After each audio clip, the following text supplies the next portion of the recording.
రాజ్యాంగ నిర్మాత బిఆర్ అంబేద్కర్ 133వ జయంతి సందర్భంగా చీరాల ముక్కోణం పార్క్ సెంటర్ వద్ద విగ్రహానికి పూలమాలలు వేసి నివాళులర్పించిన చీరాల వైఎస్ఆర్సీపీ ఎమ్మెల్యే అభ్యర్థి కరణం వెంకటేష్.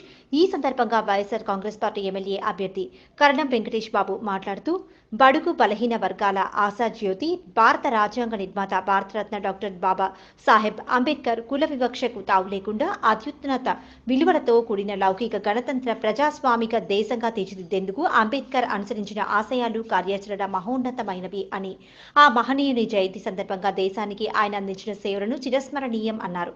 వర్ణ వివక్షను ప్రక్షాళన చేసి సమాన హక్కులను అందించి దేశానికి దిశానిర్దేశంగా మారారని అన్నారు. ఈ కార్యక్రమంలో మాజీ ఎంపీ చిమటా సాంబు గారు, చైర్మన్, వైస్ చైర్మన్, పార్టీ అధ్యక్షులు, రాష్ట్ర డైరెక్టర్స్, జిల్లా నాయకులు, మున్సిపల్ కౌన్సిలర్స్, వార్డు ఇన్ఛార్జీలు, కోఆప్షన్ సభ్యులు, వివిధ హోదాల్లో ఉన్న నాయకులు, కార్యకర్తలు, అంబేద్కర్ గారి అభిమానులు తదితరులు పాల్గొన్నారు.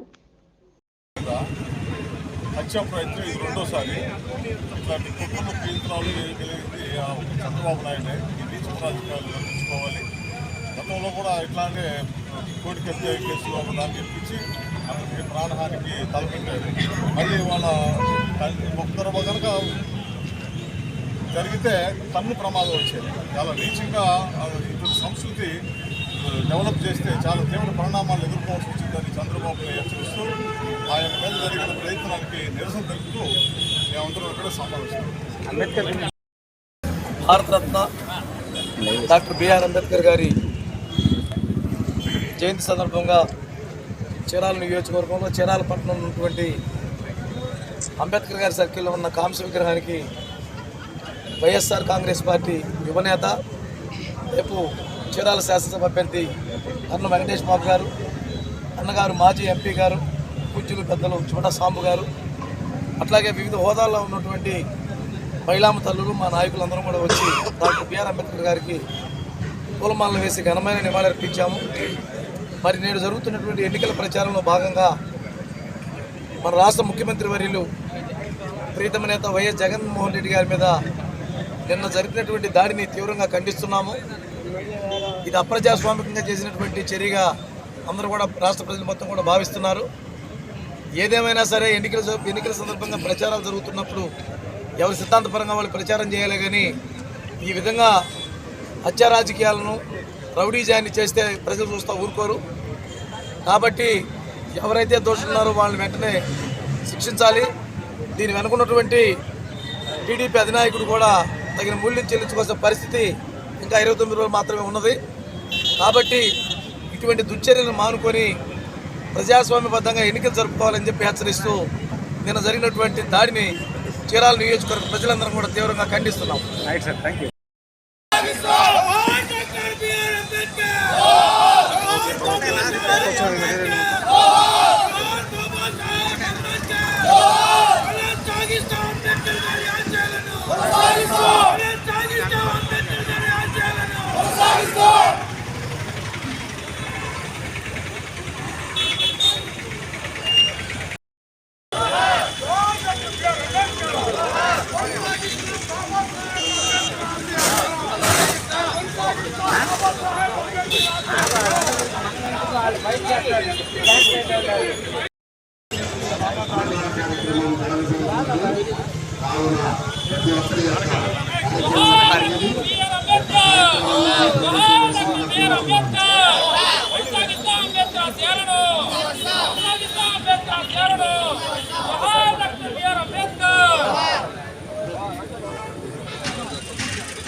ప్రతి మీటింగ్లో చిన్నపిల్లవాడివి, బచ్చావి, నాతో పెట్టుకోవద్దు, నాతో పెట్టుకుంటే ఈ సంగతి తేలుస్తాను, నీ ఎంత చూస్తానని చెప్పని మాట్లాడే భాష మనం చాలా మీటింగ్లో చూస్తూ ఉన్నాం.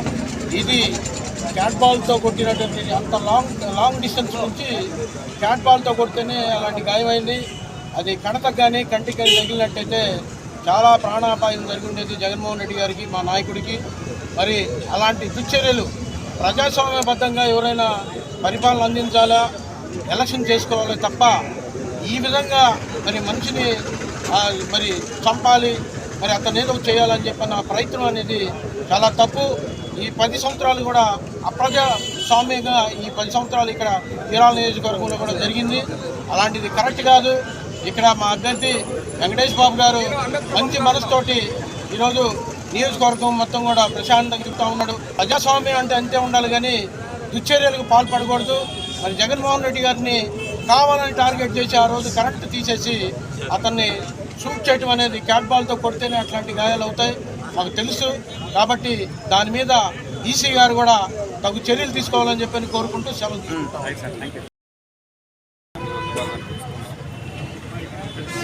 ప్రతి ఒక్కరు కూడా ఆ న్యాయ సాధన కోసం అందరూ కూడా ఎప్పటి నుంచో పట్టుబడుతుంది.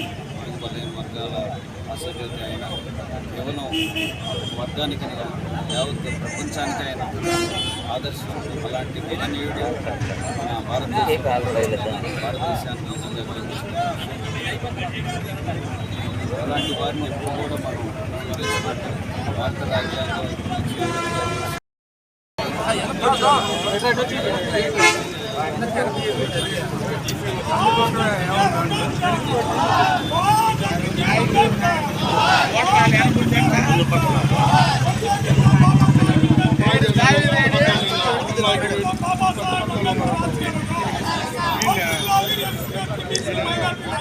Scan.